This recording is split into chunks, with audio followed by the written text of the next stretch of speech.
Hello बच्चों, क्या हाल है? बढ़िया सभी लोग। बच्चों, आज मॉडर्न फिजिक्स कक्षा 12 में एक इम्पोर्टेंट चैप्टर स्टार्ट करने जा रहे हैं, अर्धचालक सेमी कंडक्टर। चैप्टर का नाम है अर्धचालक, संधि, डायोड तथा ट्रांजिस्टर। बेसिकली हम इसमें अर्धचालक के बारे में पढ़ेंगे, सेमी कंडक्टर के बारे में पढ़ेंगे, फिर फोटो डायोड के बारे में पढ़ेंगे, विभिन्न प्रकार की इलेक्ट्रॉनिक युक्तियों के बारे में पढ़ेंगे। कहने का मतलब मॉडर्न चीजों के बारे में हम इसमें अध्ययन करेंगे। बात आती है क्या सर अर्धचालक इम्पोर्टेंट है? हमारे लिए इम्पोर्टेंट है क्या? बहुत ज्यादा इम्पोर्टेंट है, क्योंकि जब भी तकनीकी का नाम आता है, टेक्निकल शब्द हम यूज करते हैं, तो सबसे पहले हमें सोचना पड़ता है अर्धचालक के बारे में। हम जो भी सारी चीजें देखते हैं, मोबाइल के अंदर कीट हो या लैपटॉप हो या कोई भी इलेक्ट्रॉनिक डिवाइसेज हो, सब किससे मिलकर बनी है? अर्धचालकों से। इसलिए अर्धचालक हमारे लिए इम्पोर्टेंट हो जाता है। आप मोबाइल के अंदर कभी देखना, ग्रीन कलर की एक प्लेट होगी, उसके ऊपर छोटे छोटे चॉकलेट टाइप कुछ पड़े होते हैं, उसे हम अर्धचालक ही बोलते हैं। और बेसिकली फोटो डायोड होते हैं, ट्रायोड होते हैं, पेंटोड होते हैं, ग्रिड विभव, ये सब मिलकर अर्धचालक का निर्माण करते हैं या किसी इलेक्ट्रॉनिक युक्ति का निर्माण करेंगे। तो हमें बेसिकली इस चैप्टर में उसी के बारे में पढ़ना है, अर्धचालक के बारे में। ठीक है, अर्धचालक को समझेंगे, लेकिन उससे पहले हम पदार्थों को बांटते हैं 3 भागों में। किसके आधार पर? चालकता के आधार पर। सबसे पहले हम ठोस को चालकता के आधार पर 3 भागों में बांटेंगे। ठोस क्या होता है बताने की कोई आवश्यकता नहीं है, बचपन से पढ़ते आ रहे हैं ठोस की परिभाषा, तो ठोस को परिभाषित करने की कोई आवश्यकता नहीं। उसी ठोस को चालकता के आधार पर हम 3 भागों में बांटते हैं, चालक, अर्धचालक और भूचालक। चालक क्या होगा सबको पता है, चालकता के आधार पर हम बताएंगे जिसमें धारा का प्रवाह आसानी से हो जाए या इलेक्ट्रॉनों का प्रवाह सुगमता से हो जाए, चालक पदार्थ कहलाते हैं। कुचालक क्या होते हैं? जिसमें धारा का प्रवाह या इलेक्ट्रॉनों का प्रवाह आसानी से नहीं होता है, उसे कुचालक कहते हैं। ये तो था, हम शुरू से ही पढ़ते आ रहे हैं इसको। अब हम पढ़ेंगे अर्धचालक के बारे में कि अर्धचालक होता क्या है। तो आपको पता है, ना तो ये चालक होंगे, ना ही पूर्ण रूप से अर्धचालक कुचालक होंगे। यानी चालक और कुचालक के बीच की स्थिति होती है, क्योंकि अर्धचालक की, यानी ये सामान्य अवस्था में तो कुचालक की भांति व्यवहार करते हैं, लेकिन जब इसकी अवस्था परिवर्तित करते हैं, अवस्था परिवर्तित करने का मतलब ताप बढ़ा सकते हैं या कुछ और इसमें परिवर्तित करें, तो ये चालक की भांति व्यवहार करने लगते हैं। तो इस चैप्टर में हम अर्धचालक को चालक की भांति व्यवहार कराएंगे और उसी के बारे में अध्ययन करेंगे। ठीक है, अर्धचालक की परिभाषा तो बता दिए कि सामान्य अवस्था में कुचालक होगा, लेकिन इसमें कुछ परिवर्तित करने पर ये चालक की भांति व्यवहार करने लगेगा। अर्धचालक भी 2 प्रकार के होते हैं, शुद्ध अर्धचालक या निज अर्धचालक बोलते हैं इसको। शुद्ध अथवा निज अर्धचालक बोला जाता है। और दूसरा अशुद्ध या बाह्य अर्धचालक। शुद्ध अर्धचालक को हम आंतरिक अर्धचालक भी बोलते हैं। यानी अर्धचालक के 2 प्रकार हम पढ़े, शुद्ध और अशुद्ध अर्धचालक। इसके बारे में डिटेल हम पढ़ेंगे, लेकिन उससे पहले हम ऊर्जा बैंड के बारे में पढ़ें, ठोसों के अंदर ऊर्जा बैंड के बारे में। हम सबको पता है कोई भी पदार्थ होगा उसके अंदर छोटे छोटे परमाणु होंगे, और हमको पता है जो इलेक्ट्रॉन होता है किसी एक परमाणु के अंदर विभिन्न कक्षाओं में क्या करता है? चक्कर लगाता है। ये किसी परमाणु का नाभिक हुआ, इसके चारों तरफ कौन चक्कर लगाता है? इलेक्ट्रॉन। यानी एक परमाणु की संरचना देखें तो ऐसी होती है, लेकिन जब किसी पदार्थ के अंदर जाएंगे तो ऐसे हजारों लाखों परमाणु मिलकर बनते हैं। तो हमें भी पता था एक बोहर्स के अनुसार कि पहली कक्षा की ऊर्जा कुछ अलग होती है, दूसरी कक्षा की ऊर्जा अलग होती है, तीसरी कक्षा की ऊर्जा अलग होती है। तो जब हम इनका इलेक्ट्रॉनिक कॉम्पोनेंट सीखेंगे, जैसे कोई भी हो, ये कोई पहली कक्षा की ऊर्जा को मैं डिनोट करना चाहता हूँ कि कोई इलेक्ट्रॉन है, ये उसकी पहली कक्षा है, ये दूसरी, ये तीसरी। ये कोई इलेक्ट्रॉन है, उसकी पहली कक्षा की ऊर्जा ये हुई, दूसरी कक्षा की ऊर्जा में डिनोट करूं, मान लो ये हुई, तीसरी कक्षा की ऊर्जा डिनोट करूं, मान लो ये ऊर्जा का मुझे प्रारूप मिला। लेकिन किसमें मिला? जब ये अकेले था, जब ये आइसोलेटेड था। यानी कहने का मतलब जब अकेला परमाणु था तो मुझे ऊर्जा का रूप ऐसे मिला कि एक लाइन दिखा दिया, यहाँ पे भी एक लाइन दिखा दिया, यहाँ पे भी दिखाई दिया। कब? जब ऊर्जा को मैं डिनोट किया कब? जब परमाणु अकेले था, यानी पहली कक्षा की ऊर्जा कुछ अलग है, दूसरी कक्षा की ऊर्जा अलग है, तीसरी कक्षा की ऊर्जा अलग, ऐसा बोहर्स ने पहले ही बताया था। लेकिन जब हम ठोसों के अंदर, यानी कोई ठोसों के अंदर, क्रिस्टली ठोस के अंदर ऊर्जा के बारे में बात करते हैं, हमें पता है कोई ठोस बना होगा ऐसे ऐसे अनेक परमाणुओं से, यानी इसमें भी ऊर्जा का अंतर अधिक होगा, इसमें भी ऊर्जा अलग अलग होगी, इसमें भी ऊर्जा अलग अलग होगी, इसमें भी, यानी सभी परमाणुओं की ऊर्जा अलग अलग होगी। इसकी ऊर्जा मान लो 1 इलेक्ट्रॉन वोल्ट है, इसकी 2 है, इसकी 3 है। जब ये इस चौथे वाले परमाणु के पास आएगा, यहाँ पे भी इलेक्ट्रॉन होगा, यहाँ पे भी इलेक्ट्रॉन होगा, एक दूसरे को क्या करेंगे? प्रतिकर्षित करेंगे, यानी इसकी ऊर्जा पहले वाली ऊर्जा न रह के बदल जाती है, यानी ऊर्जा परिवर्तित हो जाती है। यानी आइसोलेटेड परमाणु में, एक एकल परमाणु में हम ऊर्जा का जब प्रारूप बनाते हैं तो हमें एक स्ट्रेट लाइन प्राप्त होती है, एक स्ट्रेट लाइन प्राप्त होगी। लेकिन जब वही परमाणु मिलकर ठोस का निर्माण करते हैं तो हम ऊर्जा को किसी एक लाइन से नहीं दिखा सकते, वह लाइन अनेक प्रकार की लाइनों में बंट जाती है। क्यों सर? ऊर्जा एक लाइन में दिखा रहे थे, अब अनेक लाइनों में क्यों दिखा रहे हैं? हमें पता है कि जो ठोस है अकेला था तो एक ऊर्जा का प्रारूप था, लेकिन जब कई सारे परमाणुओं के बीच में आया तो उसकी ऊर्जा परिवर्तित होगी, या तो ऊर्जा कम हो सकती है या तो ऊर्जा अधिक हो सकती है। तो हमें एक बैंड का प्रारूप दिखाई देगा, उसे क्या बोलते हैं? ऊर्जा बैंड, उसे हम ऊर्जा बैंड बोलेंगे। सर ऐसा क्यों हुआ? यहाँ पे समझते हैं। जैसे एक परमाणु ये था, दूसरा परमाणु ये अकेला था, इलेक्ट्रॉन इसके यहाँ पे थे, ये इसका नाभिक, ये दूसरा, ये पहला परमाणु, ये दूसरा परमाणु। पहले इसकी ऊर्जा कुछ अलग होगी, इसकी ऊर्जा कुछ अलग होगी। जब अकेला अकेला परमाणु था ऊर्जा अलग अलग थी, लेकिन जब दोनों पास आए, पास मिलके ठोस का निर्माण करते हैं, ये इलेक्ट्रॉन इसको प्रतिकर्षित भी कर सकता है, ये इलेक्ट्रॉन इस प्रोटॉन को आकर्षित भी कर सकता है, यानी इनमें ऊर्जा का क्या हो जाएगा? अंतर मिल जाएगा, इनमें ऊर्जा का अंतर मिलेगा, यानी ऊर्जा परिवर्तित हो जाएगी। एक बात बताओ, ये इलेक्ट्रॉन इसके साथ चला गया, ये इलेक्ट्रॉन इसके साथ, ये वाला इलेक्ट्रॉन इसके साथ चला गया, यानी इनमें एक बॉन्ड बन गया। ऐसे बॉन्ड को क्या बोलते हैं? कोवैलेंट बॉन्ड, सहसंयोजी बंध, यानी परमाणुओं के बीच सहसंयोजी बंध प्राप्त हुआ। जब परमाणुओं के बीच सहसंयोजी बंध प्राप्त हुआ तो एक बात बताओ, यदि ये परमाणु की कोई कक्षा है तो इलेक्ट्रॉन यहाँ पे होगा, ये पहले परमाणु की कक्षा है, ये दूसरे परमाणु की कक्षा है, यही दोनों परमाणु है, ये पहले परमाणु की बाहरी कक्षा, सॉरी कौन सी कक्षा? आउटर मोस्ट कोष, जिसे संयोजी कोष भी बोला जाता है। यानी ये संयोजी कोष पहले का, ये दूसरे का संयोजी कोष, इसमें भी इलेक्ट्रॉन, इसमें भी इलेक्ट्रॉन। एक बात बताओ, जब इनमें बंध बनेगा, इलेक्ट्रॉन तो इस पूरे कक्ष में कहीं एक ही स्थान पे होगा, इलेक्ट्रॉन यहाँ पे ही है, लेकिन ये क्या है? खाली है। यहाँ पे भी इलेक्ट्रॉन सबसे निचले स्थान पे ही है और ऊपर वाला भाग क्या है? खाली है।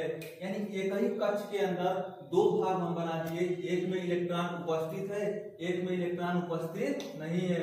जिसमें इलेक्ट्रॉन उपस्थित होता है उसे चालन बैंड बोलते हैं, और जिसमें इलेक्ट्रॉन उपस्थित नहीं होता है उसे संयोजी बैंड बोलते हैं।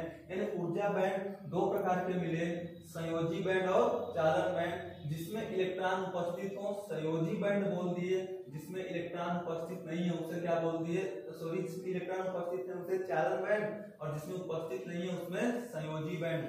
सर यहाँ पे इलेक्ट्रॉन है तो यहाँ पे ऊर्जा है, यहाँ पे कुछ नहीं है तो यहाँ पे कहाँ से ऊर्जा आ गई? बेटा ये दोनों परमाणु आपस में क्या किए हैं? कोवैलेंट बॉन्ड बनाए हैं, यानी एक दूसरे से जुड़ चुके हैं, यानी ऊर्जा की विभिन्न लाइनें इनके बीच में बन चुकी हैं। तो एक इलेक्ट्रॉन की ऊर्जा हुई, एक इन दोनों के प्रभाव के कारण ऊर्जा हुई। यानी सिंपल सी बात, जिसमें इलेक्ट्रॉन होंगे उसे चालन बैंड, जिसमें नहीं होंगे उसे ऊर्जा संयोजी बैंड, वैलेंस बॉन्ड बोलेंगे। ये था ऊर्जा बैंड, दो प्रकार के संयोजी बैंड और चालन बैंड। अब हम बात करेंगे अर्धचालक के बारे में। जो अर्धचालक था हमारा दो प्रकार का, शुद्ध अथवा निज अर्धचालक, या इसे आंतरिक अर्धचालक भी बोलते हैं। अच्छा, एक बात मैंने अभी बताया कि अर्धचालक की चालकता कैसे बढ़ाते हैं? अवस्था में परिवर्तन कर देते हैं। अवस्था में परिवर्तन करने का मतलब उसका ताप बढ़ा देंगे या उसमें कुछ अशुद्धि मिला देंगे। उसमें कुछ अशुद्धि मिला देंगे अशुद्धि मिलाने से होगा क्या, अशुद्धि मिलाने से होगा क्या, समझिए। अशुद्धि मिलाएंगे तो उसकी चालकता बढ़ेगी। तो उसी के आधार पर अर्धचालक दो प्रकार के हुए, शुद्ध अथवा अशुद्ध अर्धचालक। तो शुद्ध अर्धचालक ऐसे अर्धचालक होते हैं जिनमें किसी भी प्रकार की अशुद्धि नहीं मिलाई जाती है, उन्हें शुद्ध अर्धचालक कहते हैं। अर्धचालक जैसे होते हैं सिलिकॉन और जर्मेनियम। सिलिकॉन और जर्मेनियम उदाहरण इनके होंगे। सबसे अच्छे शुद्ध अर्धचालक सिलिकॉन और जर्मेनियम माने जाते हैं। यदि मैं उसका परमाणु डायग्राम बनाऊं, कहने का मतलब कोई सिलिकॉन या जर्मेनियम का टुकड़ा होगा, उसके अंदर विभिन्न प्रकार के परमाणु होंगे, उसके संयोजी कोष में कितने इलेक्ट्रॉन होंगे, 4। कार्बन परिवार का है, कार्बन परिवार के संयोजी कोष में कितने इलेक्ट्रॉन होते हैं, 4। सिलिकॉन के बाहर भी 4 इलेक्ट्रॉन होंगे, जर्मेनियम के बाहर भी 4 इलेक्ट्रॉन होंगे। यानी ये कोई सिलिकॉन या जर्मेनियम का टुकड़ा है जिसके अंदर मैं परमाणु डायग्राम को बनाया हूं। ये सिलिकॉन या जर्मेनियम हो सकता है, ये भी सिलिकॉन या जर्मेनियम हो सकता है, ये भी सिलिकॉन या जर्मेनियम हो सकता है। यानी सभी परमाणु सिलिकॉन अथवा जर्मेनियम के हो सकते हैं। इनके अंदर कोई अशुद्धि नहीं मिलाई गई है, इनमें कोई अशुद्धि नहीं मिलाई गई है। तो सर इसमें धारा कैसे प्रवाहित होगा, इसमें धारा कैसे बहेगी? इसमें धारा इन्हीं इलेक्ट्रॉनों के कारण जो ससंयोजी बंध बना के आपस में जुड़े हुए हैं उनके कारण होगी। ये इलेक्ट्रॉन यहाँ पे जाएगा, ये इलेक्ट्रॉन इसका स्थान भरने के लिए ये इलेक्ट्रॉन इसके पास आएगा। ऐसे ही इलेक्ट्रॉनों का आपस में आदान प्रदान होगा और इस परिपथ में, इस अर्धचालक में धारा प्रवाहित होने लगेगी। कौन से अर्धचालक में? शुद्ध अथवा निज अर्धचालक में। यानी कहने का मतलब शुद्ध अर्धचालक ऐसा अर्धचालक होता है जिसमें किसी भी प्रकार की अशुद्धि नहीं मिलाई जाती है। इसमें धारा का प्रवाह इन्हीं के अंदर बाधित इलेक्ट्रॉनों के द्वारा होता है, मुक्त इलेक्ट्रॉनों के द्वारा नहीं। कहीं पे भी इस परिपथ में तुम्हें मुक्त इलेक्ट्रॉन नहीं दिखाई देगा। ये 4 इलेक्ट्रॉन है तो 4 के द्वारा बंध बनाया है। इसमें भी 4 इलेक्ट्रॉन दिख रहे हैं, इसके द्वारा, इसके द्वारा, फिर इसके द्वारा, इधर भी किसी परमाणु के द्वारा बंध बनाया होगा। यानी इसमें मुक्त इलेक्ट्रॉनों के कारण धारा नहीं बहती है। यानी कहने का मतलब तुमसे सिंपल सी बात पूछी जाएगी, शुद्ध अर्धचालक क्या होता है? तुम बोलोगे ऐसे अर्धचालक जिसमें किसी भी प्रकार की अशुद्धि नहीं मिलाई जाती है, शुद्ध अर्धचालक कहलाते हैं। उसका डायग्राम ये रहा। और इसमें धारा का प्रवाह बाधित या बंधित इलेक्ट्रॉनों के द्वारा ही होता है, मुक्त इलेक्ट्रॉनों के द्वारा नहीं होता है। अगला करेंगे अशुद्ध अर्धचालक के बारे में। अगला अर्धचालक अशुद्ध अर्धचालक या इसे बाह्य अर्धचालक भी बोलते हैं। इसके डायग्राम को बनाए हम। इसके डायग्राम को बनाने से पहले सबसे पहले इसकी परिभाषा बताएं तो हम शुद्ध अर्धचालक की परिभाषा बताए थे कि इसमें कोई अशुद्धि नहीं मिलाते हैं, शुद्ध अर्धचालक कहलाता है। लेकिन जब उसी अर्धचालक में अशुद्धि मिला देते हैं तो अर्धचालक अशुद्ध अर्धचालक कहलाता है या बाह्य अर्धचालक कहलाता है। बाह्य अर्धचालक नाम क्यों दिया गया? क्योंकि बाहर से इसमें अशुद्धियां मिलाते हैं। और शुद्ध अथवा निज अर्धचालक को आंतरिक अर्धचालक भी इसलिए कहते हैं क्योंकि उसमें अंदर ही जो कुछ हो रहा है लेकिन बाहर से उसमें कुछ परिवर्तन नहीं करते हैं। यानी अशुद्ध अर्धचालक वे अर्धचालक हैं जिसमें धारा का प्रवाह बढ़ाने के लिए, चालकता बढ़ाने के लिए अशुद्धियों को मिलाया जाता है, अशुद्ध अर्धचालक कहलाते हैं। अशुद्ध अर्धचालक 2 प्रकार के होंगे, एन टाइप अर्धचालक और पी टाइप अर्धचालक।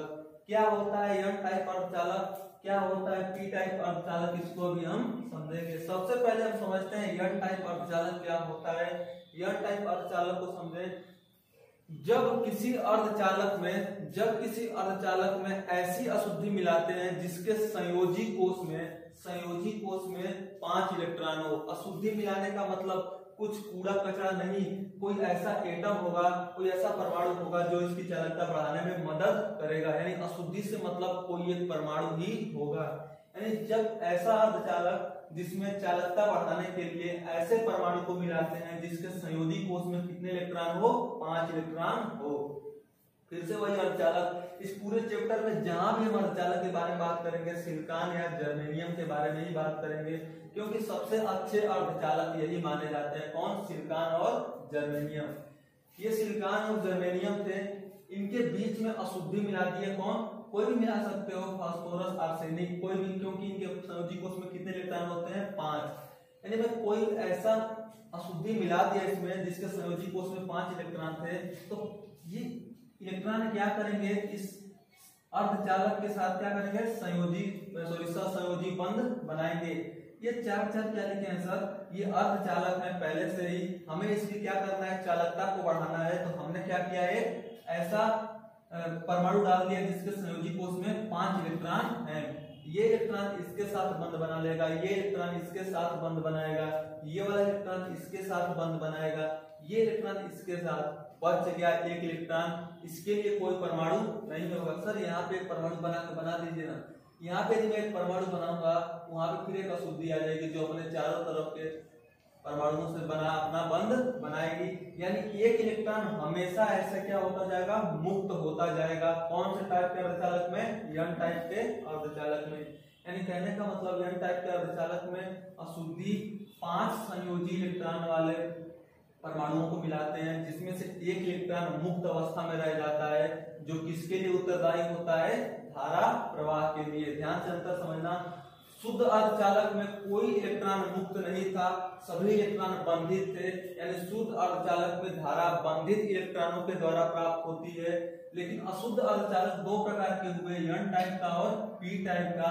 एन टाइप के अर्धचालक में एक इलेक्ट्रॉन मुक्त था और यही इलेक्ट्रॉन किसके लिए उत्तरदायी होगा, धारा प्रवाह के लिए। सर यहाँ पे इलेक्ट्रॉन मुक्त नहीं था, यहाँ पे इलेक्ट्रॉन मुक्त नहीं था, यहाँ पे मुक्त हो गया। यानी इसमें धारा किसके द्वारा प्रवाहित होगी, मुक्त इलेक्ट्रॉनों के द्वारा प्रवाहित होगी। ये था एन टाइप अर्धचालक। अशुद्ध अर्धचालक का ही एक और भाग है पी टाइप अर्धचालक। पी टाइप अर्धचालक में क्या होगा, फिर से वही अर्धचालक होंगे, कौन, सिलिकॉन और जर्मेनियम। उसमें अशुद्धि मिलाएंगे, लेकिन इसमें ऐसी अशुद्धि मिलाएंगे जिसके संयोजी कोष में कितने इलेक्ट्रॉन हो, 3 इलेक्ट्रॉन हो। जैसे एल्यूमिनियम परिवार के सभी सदस्य के संयोजी कोष में कितने इलेक्ट्रॉन होते हैं, 3 इलेक्ट्रॉन होते हैं। यानी मैंने एक अशुद्धि मिला दिया जिसके संयोजी कोष में कितने इलेक्ट्रॉन हो गए, 3 इलेक्ट्रॉन हो गए। ये सिलिकॉन और जर्मेनियम का परमाणु था जिसमें अशुद्धि मिला दी है, जिसके संयोजी कोष में 3 इलेक्ट्रॉन था। 3 इलेक्ट्रॉन होगा तो क्या होगा, इसके चारों तरफ के परमाणु एक ये ले लेगा, संयोजी बंध कोवैलेंट बॉन्ड बना लेगा। ये इलेक्ट्रॉन ले लेगा और सहसंयोजी बॉन्ड बना लेगा। ये भी एक इलेक्ट्रॉन ले लेगा और सहसंयोजी बॉन्ड बना लेगा। यहाँ पे इलेक्ट्रॉन बचा ही नहीं, तो चौथा परमाणु कैसे सहसंयोजी या कोवैलेंट बॉन्ड बनाएगा, नहीं बना पाएगा। इसका मतलब इसको यहाँ पे किसकी आवश्यकता है, इलेक्ट्रॉन की। तो ये इलेक्ट्रॉन उठ के यहाँ पे जाएगा, यहाँ पे एक खाली स्थान बन जाएगा। ये खाली स्थान भरने के लिए ये इलेक्ट्रॉन यहाँ पे जाएगा, फिर यहाँ पे खाली स्थान बन जाएगा। इन खाली स्थानों को क्या बोलते हैं, कोटर बोलते हैं, कोटर बोला जाता है। यानी इस टाइप के अर्धचालक में, पी टाइप के अर्धचालकों में धारा का प्रवाह किनके द्वारा होता है, कोटरों के द्वारा। यानी कोटर एक स्थान से दूसरे स्थान तक जा रहे हैं। एक बात ध्यान से समझना, कोटर कहीं नहीं जा रहे हैं, जा रहा है कौन, इलेक्ट्रॉन। लेकिन हमें लग रहा है कि यहाँ पे कोटर था, फिर कोटर यहाँ पे आ गया, फिर ये यहाँ पे आ गया। घूम तो इलेक्ट्रॉन रहे हैं, उसकी स्थान लेने के लिए इलेक्ट्रॉन जा रहे हैं, लेकिन जहाँ से इलेक्ट्रॉन जा रहे हैं वहां पे भी इलेक्ट्रॉनों की कमी हो जा रही है, अर्थात यहाँ पे भी कोटर निर्माण हो रहा है। यानी कहने का मतलब अर्धचालक 2 प्रकार के थे, शुद्ध अथवा निज अर्धचालक या अशुद्ध अर्धचालक। शुद्ध अर्धचालक में धारा बंधित इलेक्ट्रॉनों के द्वारा प्राप्त होती है, उसका डायग्राम ये था। अशुद्ध अर्धचालक 2 प्रकार के थे, एन टाइप और पी टाइप के अर्धचालक। एन टाइप में मुक्त इलेक्ट्रॉनों के द्वारा धारा बहती है, पी टाइप में कोटरों के द्वारा धारा प्रवाहित होती है। चलिए ठीक है, ये था। इसके आगे हम पढ़ेंगे पीएन संधि डायोड के बारे में।